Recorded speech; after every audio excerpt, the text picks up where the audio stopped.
Welcome to Dead Quiet Mysteries, where every silence hides a secret waiting to be uncovered.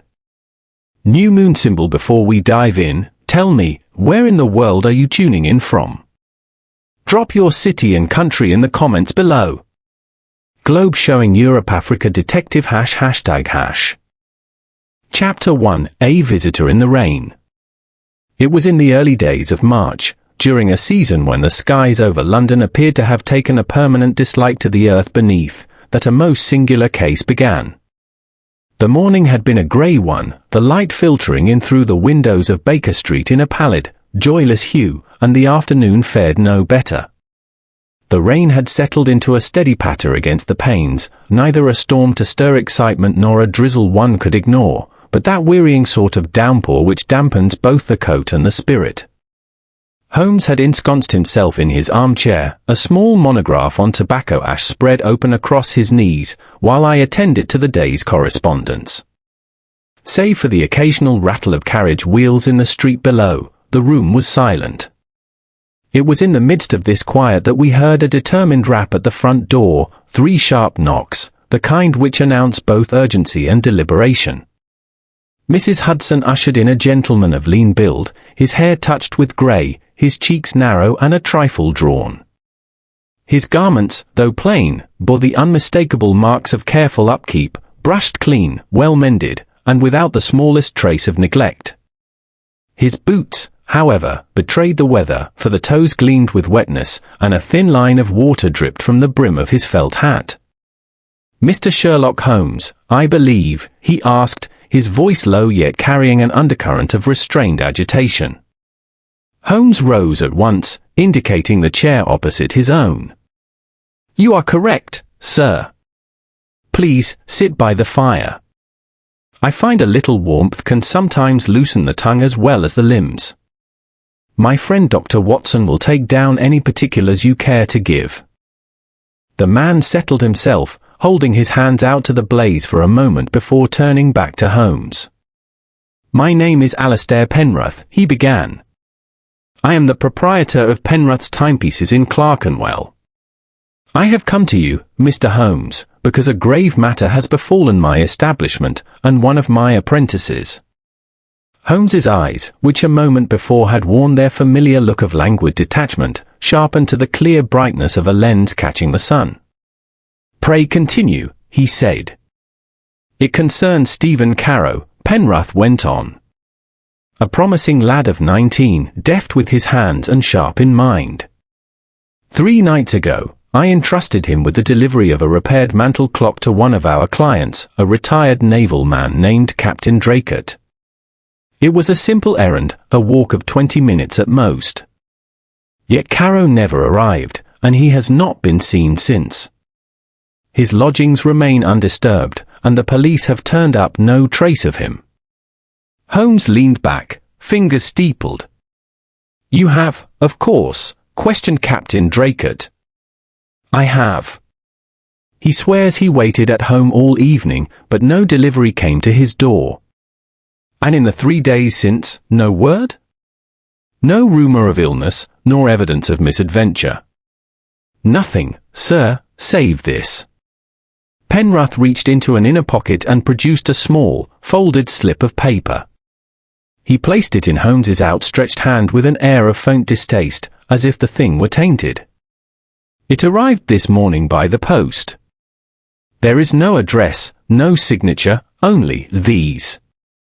Holmes unfolded the paper and held it up to the light. Across its surface ran a single line of minute, precise symbols, tiny crescents, angular strokes, and looping figures that bore no resemblance to any language known to me. "Interesting," Holmes murmured. He reached for his lens, inspecting the ink closely. India ink, applied with a ruling pen rather than a nib. The hand is steady, mechanical, no tremor, no hesitation. And the paper, he rubbed it between thumb and forefinger. From a ledger, torn along the margin. I note the faint impress of a previous line of writing, too faint to read without treatment. I leaned forward, curiosity piqued. "You recognize the symbols, Holmes?" He laid the paper upon the mantel, where the light caught it obliquely. Not at a glance. But they have the character of a technical notation, not an alphabet. See how they repeat in intervals? This is the product of a mind concerned with precision rather than prose. Penrith clasped his hands tightly. Do you think, then, that Stephen sent this? Could it be simply for help? Holmes did not answer at once. Instead, he studied Penrith with that slow, appraising gaze which, I have often thought, must make the subject feel as if their very thoughts were being catalogued. You employ more than one apprentice, I take it. One other, a boy of 15 named Roper. A willing lad, but without Stephen's skill. And since Stephen's disappearance, has your shop been entered? Penrith shook his head. I lock the place each night myself. It has stood as it always has, quiet, orderly, untouched. Holmes rose and crossed to the window, staring down at the slick, glistening street as though the answer might be written there in the reflections of the lamps. Mr. Penrith, he said at length, yours is not the first case in which an object of craftsmanship has served as the instrument of some larger mischief. I suspect that this note, these curious symbols, are a signpost, though whether they point towards your apprentice or away from him remains to be seen. I shall need to visit your shop without delay. Penrith's relief was plain. You will take the case, then? Holmes gave the faintest of smiles. When a young man vanishes in London, the explanations are usually prosaic, debt, drink, or the lures of the music hall.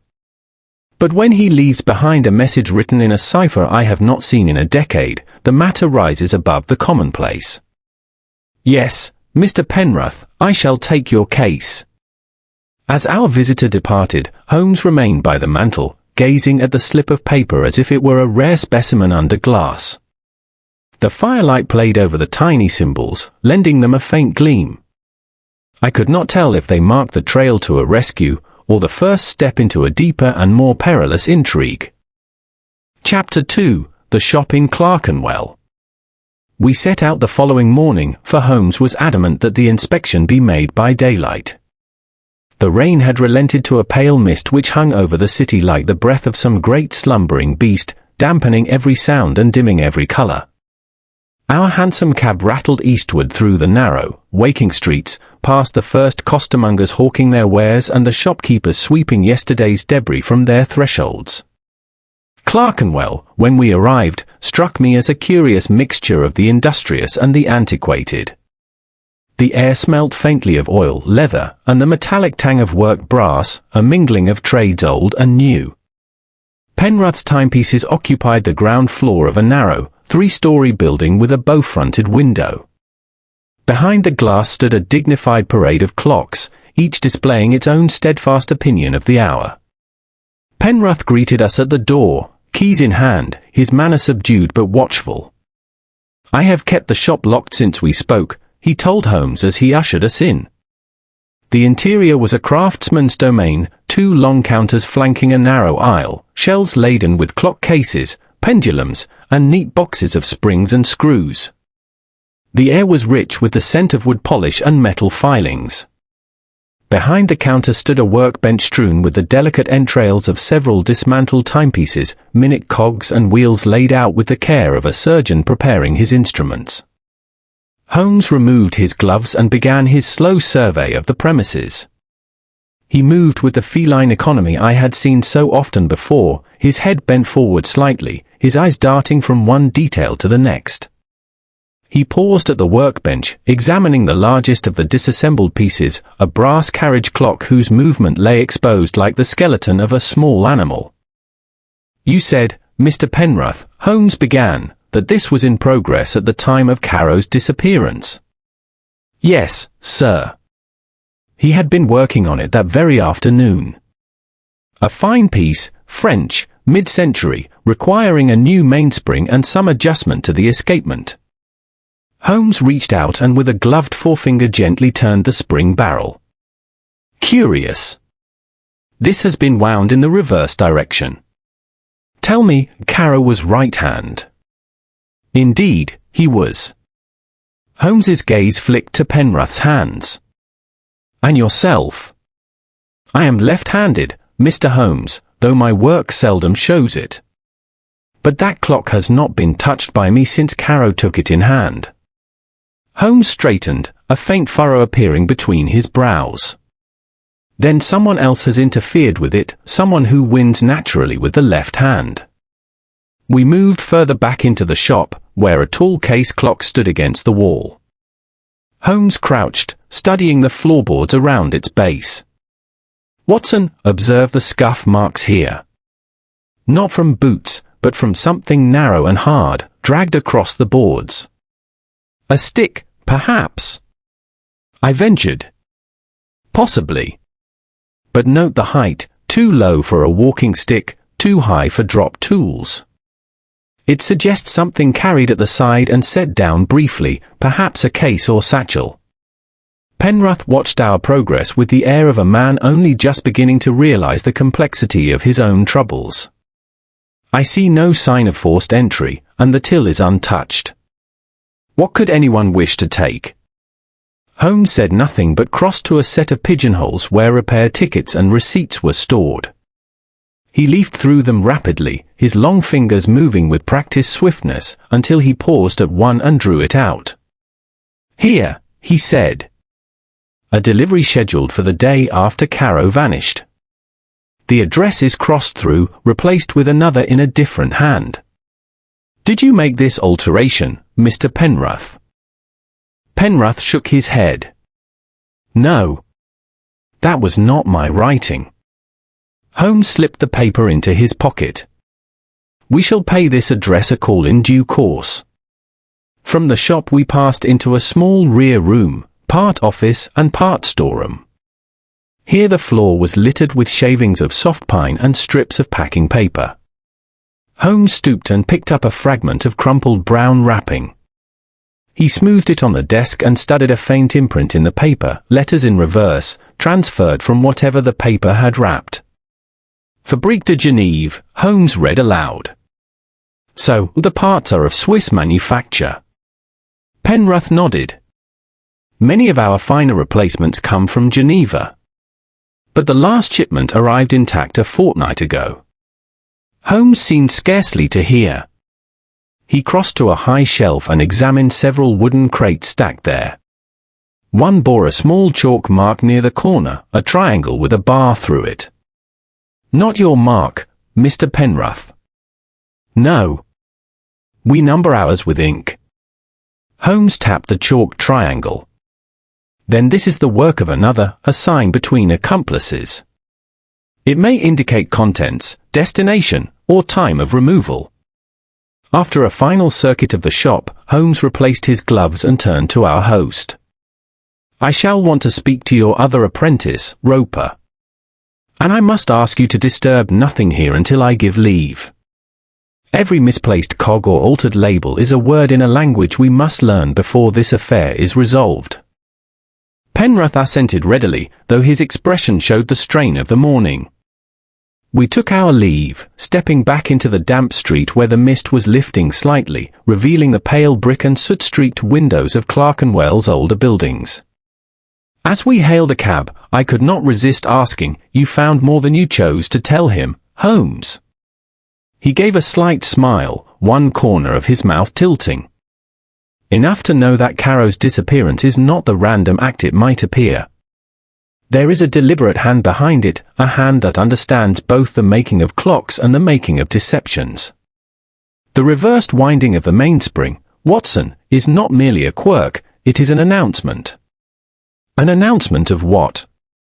Of the presence of a player who wishes to be recognized by me. Chapter 3, The Missing Delivery.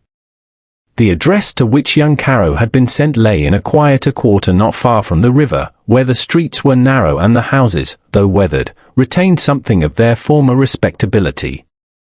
Captain Algernon Drakett's residence stood at the corner of a small square, its brickwork mottled with age and its windows curtained in heavy damask. A brass plate by the door bore the captain's name in neat engraving. Our ring was answered by a housemaid in a starched cap who ushered us into a parlour where the captain awaited us. He was a stout man in his 60s, his face seamed by sun and salt, and his white moustache bristled like the surf on a windy day. His bearing spoke of command, though there was a certain stiffness in the shoulders which suggested that time and shore life had blunted the edge of his seafaring vigour. "Mr. Sherlock Holmes, Dr. Watson," he greeted us with a courteous bow. "Mr. Penrith wrote to say you would be calling. I am at your disposal." Holmes wasted no time. "We are concerned with the delivery of a repaired mantel clock from Penrith's timepieces. You were expecting it on the evening of the 5th instant." "That is correct. Mr. Penrith's lad was due to bring it round after supper. I remained at home the whole evening, but no one came to my door." "You are certain of that?" Holmes's tone was polite but edged. The captain's eyes widened a fraction. "I am, sir. My maid will tell you the same. I was reading in my study until near midnight." Holmes inclined his head. "Might we see the study?" Draycott led the way to a high-ceilinged room lined with bookshelves and maritime prints. A chart of the Thames hung upon one wall, dotted with neat pencil annotations. At the far end stood a broad mahogany desk, flanked by a globe and a locked cabinet of dark walnut. Holmes drifted about the room, examining first the map, then the contents of the writing table, and finally the cabinet. "A handsome piece," he observed. "And you keep it locked?" "Always," Draycott said shortly. "Contains family papers, medals, a few keepsakes from my years in the service." Holmes's eyes rested a moment on the lock, then on a faint scuff upon the floor where the cabinet met the skirting board. He made no comment but continued his slow circuit, eventually pausing at the mantel where a clock would have stood. The space was empty, but a faint ring of dust marked where the base had rested. "You have another clock?" Holmes asked. "Only that one. I sent it to Penrith for repair when the chime failed." Holmes's gaze moved once more to the map on the wall. "An interest in the river, Captain?" Draycott gave a gruff chuckle. "A man does not serve 30 years in the Navy and forget the feel of a tide chart. I keep that one to remind me of my old haunts along the docks." Holmes allowed the conversation to drift to minor pleasantries before we took our leave. Outside, the mist had thickened, muffling the clop of hooves on the cobbles.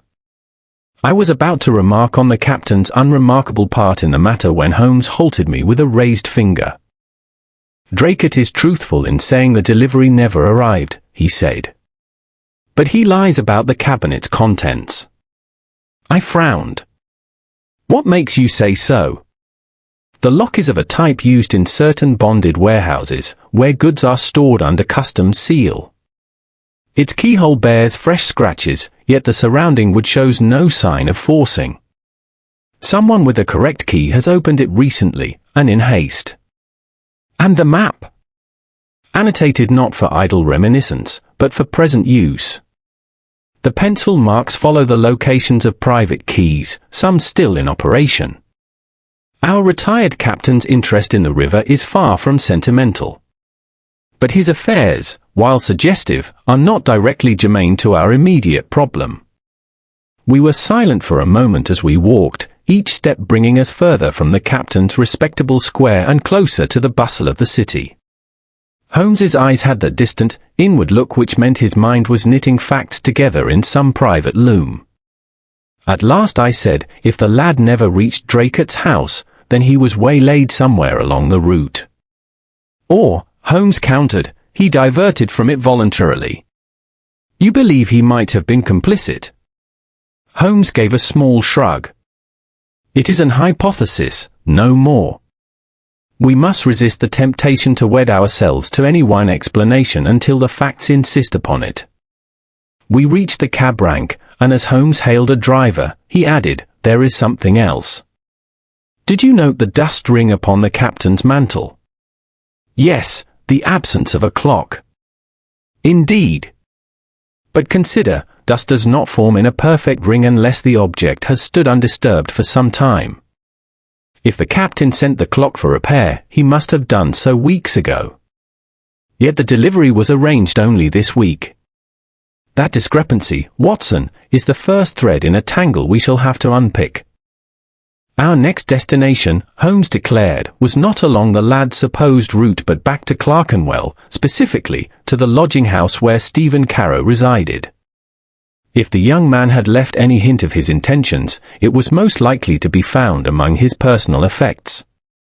In the cab, Holmes sat with his chin resting lightly on his steepled fingers, his gaze fixed on the passing streets yet clearly seeing something far beyond them.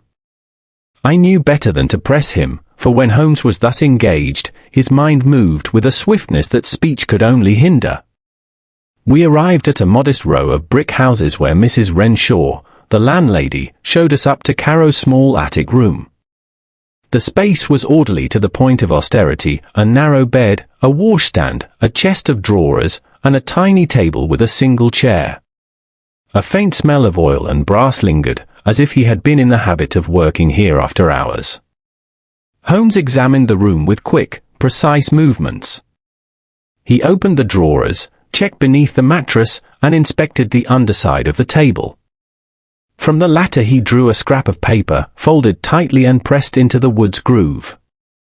It bore no writing, only a small hand-drawn symbol, a triangle bisected by a horizontal bar, the same mark Holmes had noticed on a crate in Penrith's storeroom. He slipped it into his pocket. This, Watson, appears to be the lad's silent testimony. Now we must discover to what, or to whom, it speaks. Chapter 4, A Dead End in Whitechapel. It was mid-afternoon when we left Carow's lodging, the grey light already beginning to dull toward evening. Holmes was in a reflective mood, speaking little as we crossed the city.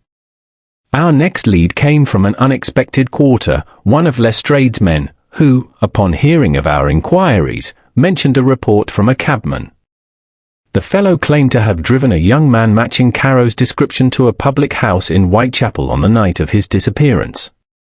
Whitechapel, as ever, greeted us with the smells of stale beer, damp stone, and the mingled cries of hawkers and beggars. The public house in question, the Three Mariners, stood at the corner of a narrow street where the gas lamps gave off a sickly orange light even in daylight. The sign above the door creaked faintly in the breeze, and the windows were clouded with years of grime. Inside, the air was thick with pipe smoke and the murmur of conversation. A few sailors hunched over their pints, and in one corner a man scratched idly at a concertina. The landlord, a stout fellow with a red face and a genial if wary expression, wiped his hands on his apron as we approached. I saw the lad you're after," he said after Holmes had described Carow. "Came in 3 nights past, looking a bit out of place if you ask me, a neat coat, clean collar. Not our usual sort." "He was alone?" Holmes asked. The landlord shook his head. "Not for long. Soon after, a tall, thin chap with a limp joined him. They talked for a bit, quiet, like, and then left together." Holmes's eyes narrowed. "A limp, you say? Left leg all right?" "Right leg." He leaned heavy on it. "Did you hear anything of their conversation?" The landlord hesitated, then shrugged. "Couldn't make out much, but I think the tall one said something about the key and a tonight. Holmes thanked him and slipped a coin into his hand. He then moved unobtrusively about the room, scanning the faces and the worn floorboards with equal interest. I noted how he paused at the threshold before leaving, glancing up at the signboard outside before stepping into the street. Once clear of the public house, I ventured, "A man with a limp seems a promising lead." "Perhaps too promising," Holmes replied. "The limp is likely a fiction. A clever disguise, Watson, is one which advertises itself. Our tall friend wished to be remembered, and nothing fixes itself in the mind like an obvious defect." "You think it a deliberate misdirection?" "Indeed." Such artifice suggests a mind aware of the value of false trails. We followed the street eastward, seeking any who might have seen the pair leave. An old woman selling roasted chestnuts remembered a tall man in a dark coat supporting a smaller companion as they turned down a side street toward the docks. A carter, however, swore they had gone the opposite way, toward Commercial Road. It was as if their trail dissolved into the fog of conflicting recollections. Holmes listened to each account without visible frustration, but I could tell he was weighing the inconsistencies. When witnesses disagree so entirely, he murmured, we must look not for what they saw, but for what they were meant to think they saw. We spent the next hour tracing likely routes to the river, but the search yielded nothing tangible. By the time the lamps were being lit along the main thoroughfares, we had reached the limits of the district without finding so much as a boot print that Holmes deemed significant. We paused beneath a flickering lamp near the entrance to an alley reeking of fish offal and damp rope. Holmes stood perfectly still, his eyes fixed on the black mouth of the passage. For a long moment he neither moved nor spoke, and I wondered if some detail had caught his attention. At last he turned away. Nothing, he said quietly. Whoever took Caro, whether by persuasion or force, has left no careless trace here. That, in itself, is telling. You mean they planned it? With precision. And with knowledge of this district's capacity to swallow a man whole. We made our way back toward Baker Street in near silence, the rattle of the cab mingling with the steady drizzle that had begun to fall again. Holmes sat in his habitual pose, hand steepled, gaze fixed somewhere beyond the rattling window. When we reached our rooms, he went immediately to the mantel and retrieved the cipher note left by Penrith's anonymous correspondent. He studied it afresh under the lamplight, turning it this way and that, as though the symbols might yield their meaning through mere persistence. This, Watson, he said at length, is our true compass. The false limp, the contradictory sightings, the conflicting routes, all these are shadows cast by a single flame. If we can discover what this message says, the shadows will vanish, and the object casting them will stand revealed. He placed the slip back upon the mantel and poured himself a measure of brandy. Until then, we must be patient. Our quarry has shown skill in concealment, but every concealment depends on one principle: there is always something, however slight, that must be hidden. Our task is to find the seam in their disguise and pry it open. As Holmes spoke, I could not help but feel that the seam he sought might lie not in the foggy lanes of Whitechapel, but in the strange, insect-like characters inked so neatly upon that scrap of ledger paper. Whatever their meaning, they had already drawn us from a quiet March evening into the murky edges of London life, and I had the distinct sense that they would lead us much further before the matter was resolved. Chapter 5: The Cipher's Twin. 2 mornings later, I found Holmes already at the breakfast table, a thin film of ash on his sleeve suggesting he had been at his pipe for some hours. He pushed aside his untouched coffee and gestured toward a small, cloth-bound ledger open beside him. Observe, Watson. These pages were sent to me years ago by a Swiss colleague, Auguste Levanchi, a master in the making of precision instruments. They contain a system of marks and symbols used by a handful of clockmakers in Geneva for recording minute alterations to escapements, balance wheels, and gearing tolerances. Our mysterious missive to Mr. Penrith employs the very same notation. I bent over the book.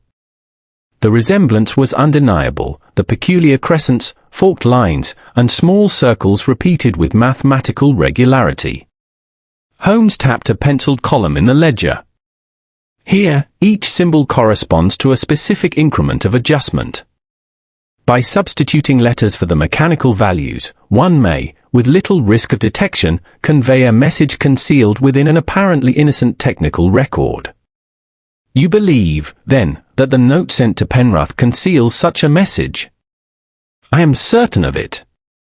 What I lack is the key to its arrangement. Without it, the symbols remain mechanical instructions, with it, they speak. Before I could press him further, Mrs. Hudson entered bearing an envelope marked with the insignia of a shipping office in Wapping. Holmes slit it open and drew out a folded sheet.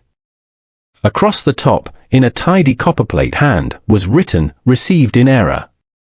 Beneath was a slip identical in size and paper to Penrith's note, again covered in the cryptic symbols. It was found in the drawer of a desk recently purchased at auction, Holmes explained, scanning the lines. The buyer, thinking it of interest, forwarded it here at my request. You see, Watson? Our cipher has a twin. The arrangement of characters differed entirely from the first note, though certain combinations repeated in both. Holmes's expression brightened. Two specimens, an unexpected boon. The first step in any such work is comparison. One message may illuminate the other. He fetched a large sheet of paper and began laying out the two notes side by side, jotting down the positions of recurring groups. After several minutes, he sat back. This is no simple substitution. Certain symbols shift position depending on their neighbors, as though the alphabet itself were being wound and unwound like a spring. It is a clever device, requiring intimate knowledge of both the horological code and the intended cipher. A knock at the door interrupted us.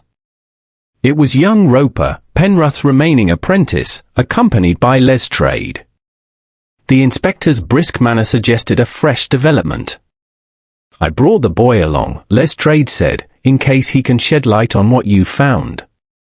Also, Penrith reports a crate missing from his storeroom. He swears it was there the night before last. Holmes's eyes glinted. Describe the crate. Square, about a foot each way, Lestrade replied. Marked with a chalk triangle and a line through it. Penrith says it contained assorted clock parts from Geneva. I saw Holmes glance briefly at me, the same mark we had found in Caro's room. Tell me, Roper, Holmes said to the boy, did you see anyone near the storeroom recently who was not meant to be there? Roper shook his head. No, sir. But a man came last week to sell polishing cloths. He asked to see the back room, said he might have cloth suitable for fine brass. Mr. Penrith told him to be off. Holmes's pencil moved swiftly across his paper. And his appearance? Tall. Narrow face. Dark coat. Had a walking stick, though he didn't seem to need it much. Holmes's lips curved faintly. Our limping friend, without the limp. Lestrade looked from one to the other. You mean this chap's been in the shop already? Exactly. And his interest was not in polishing cloths. He was verifying the location of certain goods before returning for them. Holmes thanked the boy and dismissed them both, promising to relay any discoveries. When they had gone, he turned again to the paired notes. The theft of the crate is a significant turn. I am convinced these marks are a means of identifying and directing such shipments without arousing suspicion. The goods are ordinary clock parts to the uninitiated, but what lies among them may be quite another matter.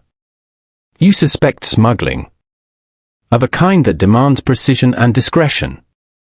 Whatever is concealed in those shipments must be small enough to pass unnoticed, valuable enough to risk elaborate subterfuge, and durable enough to endure transport in a crate of brass and steel. He rose abruptly. Come, Watson. We must visit the Wapping shipping office that forwarded this second note. If my guess is right, the desk in which it was found did not stray far from the business that first received it. The journey to Wapping took us through streets still glistening from a morning shower.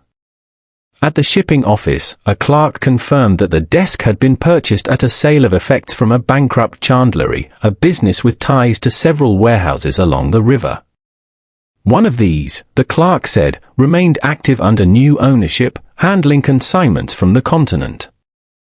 Holmes pressed for details and learned that a delivery from Geneva had arrived only the week before.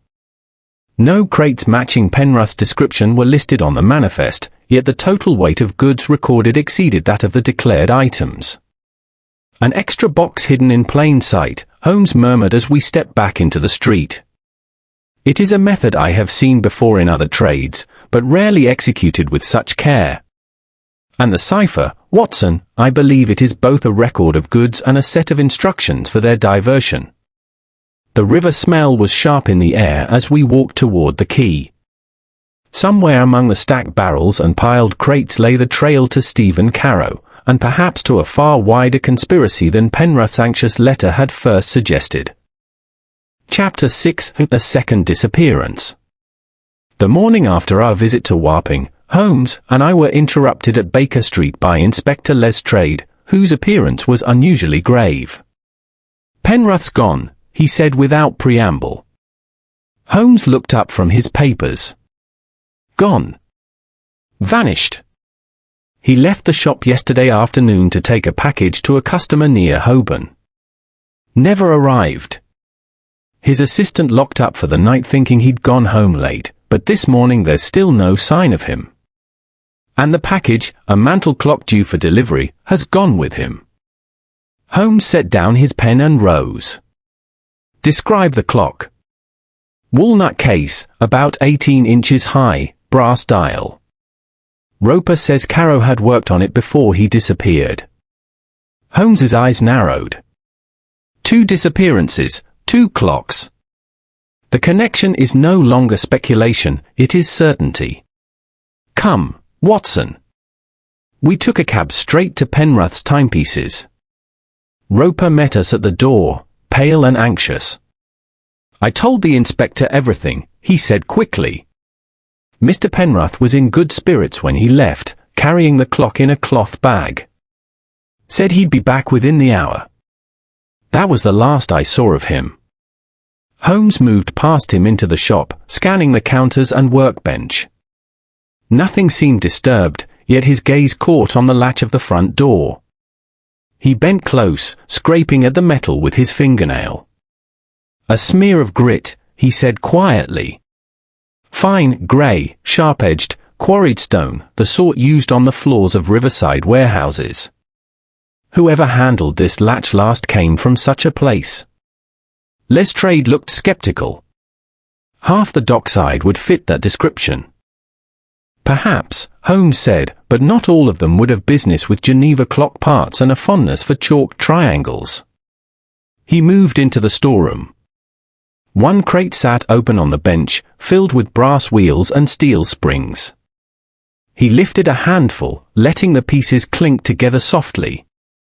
"No concealment here," he murmured, "which means whatever was worth hiding has already been removed, or never arrived." From a shelf above the bench he took down a narrow strip of paper. It was the torn edge of a manifest, listing numbers in one column and brief notes in French beside each. Near the bottom, a faint pencil mark, a triangle with a bar, had been added. Holmes slipped the scrap into his pocket. We were on the point of leaving when a constable arrived with a message for Lestrade.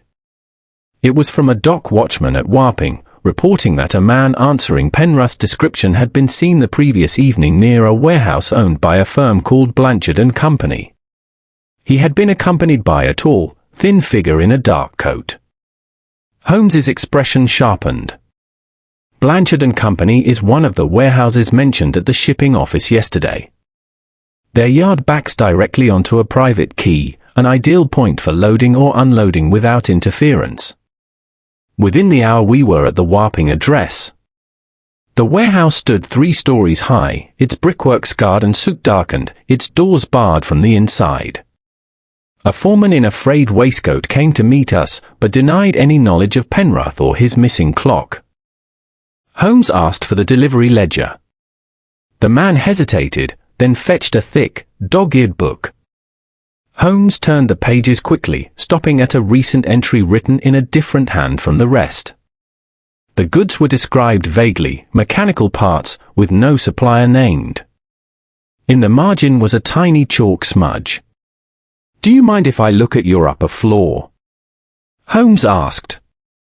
The foreman protested, but Lestrade's authority prevailed. We climbed a narrow staircase into a dim loft smelling of rope and sea salt. Crates were stacked high along the walls. On one, partly hidden behind a coil of tarred netting, was the chalk triangle and bar. Holmes brushed the mark with his thumb. The same hand, the same sign. This, Lestrade, is the missing crate. It was prized open in seconds. Inside were bundles of straw and sawdust. Holmes rummaged until he found a small metal cylinder, no larger than a thimble, wrapped in oiled paper. He peeled it back to reveal a cluster of glittering stones. Diamonds, Lestrade breathed. Rough cut, Holmes said. Small enough to hide in any number of clock cases. No duty paid, no record of import. Lestrade began issuing orders to the constables, but Holmes raised a hand. Do nothing that alerts the rest of their number. If they suspect discovery, they will move both Penrith and Carrow beyond our reach. Leave the crate here for now. They must believe their secret intact. Back in the street, Holmes hailed a cab. Watson, we must be quick. Tonight, they will move again either to spirit away the captives or to complete the shipment. I intend to be waiting when they do. His voice had taken on that quiet, clipped urgency I knew meant the game was at its most dangerous stage. The drizzle had returned, hissing on the cab's roof as we rattled toward Baker Street, but Holmes's eyes were bright, his mind already far ahead, arranging the final moves of an intricate design. Chapter 7, The Warehouse by the Thames. The hours between dusk and full dark passed with the uneasy slowness of a drawn bow. Holmes paced the sitting room at Baker Street, stopping now and then to glance at the clock or to adjust the revolver lying on the mantel. Shortly before 9, a cab drew up outside. Lestrade entered with 2 plainclothesmen in tow. I've placed constables at each end of the quay, he said. No one will leave without our seeing it. Holmes gave a curt nod. Good. The men inside will think the river their escape. It is there we must close the net. By the time we reached Wapping, the river was a black ribbon, its surface ruffled by a cold wind from the east. The warehouse of Blanchard and Company loomed against the sky, a hulking silhouette broken by a few dull glimmers of lamplight through high windows. We took up our positions, Lestrade and his men near the street entrance, Holmes and I slipping along the narrow path between the warehouse and the water. The smell of tar, salt, and wet timber hung heavy in the air. Somewhere upriver, a steamer's whistle sounded mournfully. Holmes crouched beside a stack of empty barrels, his gaze fixed on a low side door facing the quay. Watch for movement, he whispered. They will not risk using the main entrance. Minutes crawled by. My eyes had just begun to ache from the strain when a faint creak reached my ears. The side door swung inward, spilling a wedge of yellow light across the wet stones. A tall man in a dark coat emerged, glancing left and right. Behind him, 2 others carried a long wooden case between them. Holmes's hand touched my arm lightly. Not yet, he breathed. The men moved quickly toward a moored lighter, the case balanced between them. Another figure stepped from the shadows of the doorway, and my heart gave a jolt. It was Penrith, his hands bound before him, a strip of cloth tied across his mouth. The tall man gripped his arm, urging him toward the boat. In the same instant, movement caught my eye within the warehouse, a smaller, slighter figure being hustled forward by a man in a peaked cap. Even in the half-light, I recognized Carrow's fair hair. Holmes's whisper was taut. Both of them, alive. Good. Now. He was on his feet, revolver drawn, striding from the barrels into the lamplight. That will do, Vernet, he called, his voice cutting through the night like a whip crack. The tall man froze, head snapping toward us. For a heartbeat the scene was motionless. Then chaos erupted. One of the porters dropped his end of the case and bolted for the quay. Lestrade's whistle shrilled from the street side, answered by the pounding of boots as his men closed in. Vernet shoved Penrith aside and lunged for the boat. Holmes moved to intercept, but another smuggler swung a length of timber at him. I caught the blow on my shoulder, shoving the man back, and heard the splash as the lighter rocked violently under sudden weight. Caro's captor tried to drag him toward the water, but the boy twisted free. Lestrade barreled into the man, sending both sprawling. By the time the constables had the situation in hand, Vernet was hauled from the river's edge, dripping and snarling, his limp now entirely absent. Penrith and Caro were freed, shaken but unharmed. The long wooden case, once opened, proved to contain several dozen small clock housings, each with a false compartment. Inside were wrapped packets of rough-cut diamonds. Holmes regarded the case with grim satisfaction. Their final shipment. Once across the river, it would have been on a barge bound for a vessel in the Pool. Within the week, the stones would be in Antwerp, their origin untraceable. Lestrade clapped him on the shoulder. "We've got them cold, Holmes. And with the goods to prove it." Holmes's reply was cool. "You have the men, yes. But the mind behind them, the one who devised the method, remains at liberty." Lestrade frowned. "You mean Vernet's not the ringleader?" Holmes's eyes were on the warehouse, where lamplight spilled across the crates.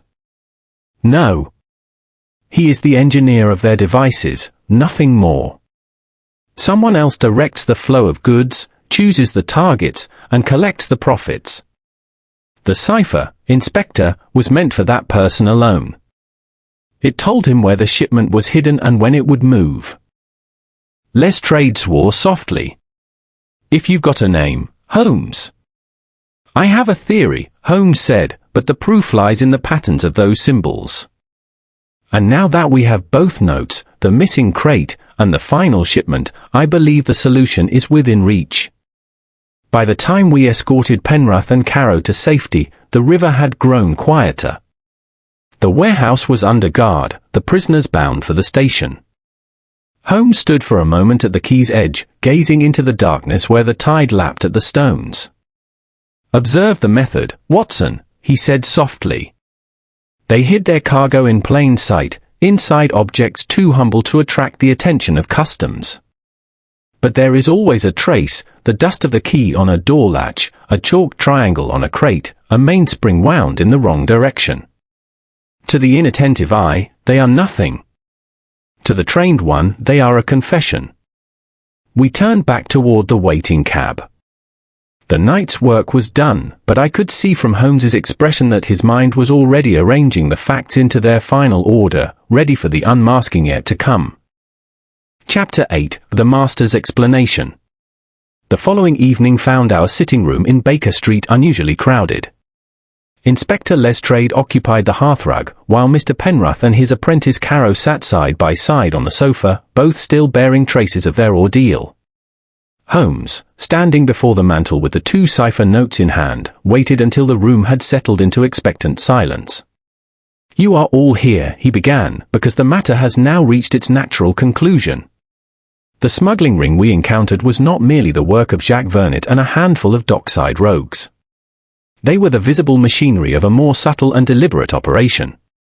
He laid the cipher notes upon the table, side by side. The key to it all lay in these symbols. To the untrained eye, they are nothing but technical instructions for fine adjustment in horological mechanisms, a form of notation used by certain Geneva clockmakers. By assigning each symbol to a letter of the alphabet, and altering the sequence according to a shifting rule, the gang concealed their communications in plain sight. The messages traveled with legitimate correspondence between clockmakers and their suppliers, never arousing suspicion. Holmes tapped the first note, the one sent to Penrith. This instructed Vernet to recover a specific crate from Penrith's storeroom, marked with the chalk triangle and bar, and to divert it to the warehouse at Blanchard and Company. The goods would then be broken up, the illicit contents removed, and the rest forwarded to their ostensible destination. The second note, recovered from the shipping office, proved the linchpin. This, Holmes continued, was addressed not to Vernet, but to the operations director here in London. It detailed the arrival of the final shipment, the diamonds hidden inside a consignment of clock cases. By comparing the two notes, I discerned the cipher's structure and confirmed that both referred to the same method of concealment. Lestrade leaned forward. You said Vernet wasn't the ringleader. So who was? Holmes's expression hardened. Captain Algernon Draycott. There was a murmur of surprise. Penrith half rose in his seat. Draycott? But he claimed he never received the clock. He told the truth on that point, Holmes said. He never intended to. His role was to provide a respectable address for certain shipments and to control the movement of goods along the Thames. The annotated river chart in his study was not a memento of naval service, but a current record of private keys and discreet landing places. The locked cabinet, which he claimed held family papers, contained manifests and coded instructions from Geneva, written in the same notation as these. Caro spoke for the first time, his voice low. I saw one of those notes, sir. When I realized it wasn't about clock repairs, I confronted Mr. Penrith. I didn't want to believe he might be involved, so I planned to take the clock meant for Draycott and examine it myself. But Vernet intercepted me before I could get there. Holmes nodded. Your disappearance forced the conspirators' hand. They feared Penrith might also grow suspicious, so Vernet arranged for him to be lured out with a false delivery, another clock concealing diamonds. Both of you were held until the final shipment could be dispatched without interference. Lestrade slapped his knee. We've got Vernet and the rest, and with your word we can bring in Draycott as well. Holmes held up a hand. Caution, Inspector. Draycott will have taken steps to distance himself from the gang. You must find the physical evidence. The contents of his cabinet will suffice, if you move before he destroys them. The coded messages, once deciphered, will link him directly to the operation. Lestrade grinned. Consider it done. Holmes returned the cipher slips to his pocket. This case, gentlemen, illustrates a point I have often made to Watson, that the most effective concealments are those which wear the garb of the ordinary.